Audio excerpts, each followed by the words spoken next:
मेरा नाम ज़ोया है। मैं बचपन से ही अपने बारे में एक बात सुनती आई थी कि तुम बहुत खूबसूरत हो ज़ोया, बिल्कुल परी जैसी। जब मैं शीशे में खुद को देखती तो मुझे भी अपनी झील जैसी आंखों और चमकते चेहरे पर नाज होने लगा। आहिस्ता आहिस्ता ये नाज मेरे दिल में गरूर बनकर बैठ गया। मैं गांव की दूसरी लड़कियों को अपने सामने कुछ नहीं समझती थी और गरीबों से तो सीधे मुंह बात भी नहीं करती थी। मेरे लिए जिंदगी का मतलब सिर्फ मेरा खूबसूरत चेहरा था। मेरी इस खूबसूरती का चर्चा इतना बढ़ा कि शहर के एक बहुत अमीर घराने से मेरे लिए रिश्ता आया। मैं साथ में आसमान पर थी कि अब मैं इस छोटे से गांव को छोड़कर ऐशो अशरत की जिंदगी गुजारूंगी।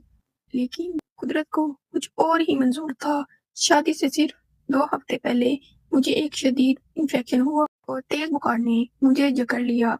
जब चंद दिनों बाद बुखार उतरा और मैंने कांपते हुए हाथों से शीशा उठाया तो मेरी चीख निकल गई। मेरे इस चेहरे पर, जिस पर मुझे बड़ा मान था, गहरे और स्याह दाग पड़ चुके थे। मेरा वो सैर अंगेज हुस्न गायब हो चुका था। आफत सिर्फ यहाँ तक नहीं रुकी। जब लड़के वालों ने मेरा ये बदला हुआ रूप देखा तो इन्होंने एक पल लगाया और रिश्ता तोड़ दिया। तमाशा तो तब शुरू हुआ जब मेरे रिश्ते टूटने की खबरें पूरे गांव में फैली।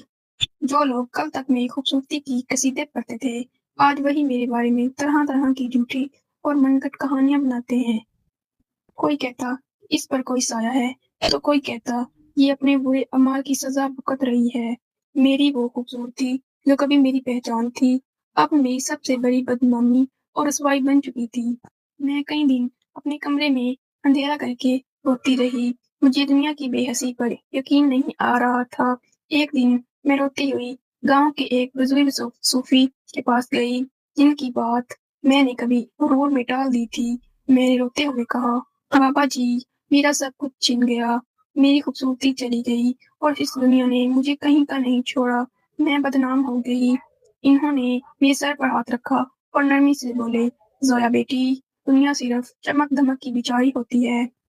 जब तक चेहरा चमक रहा था वो तुम्हारे पीछे थे।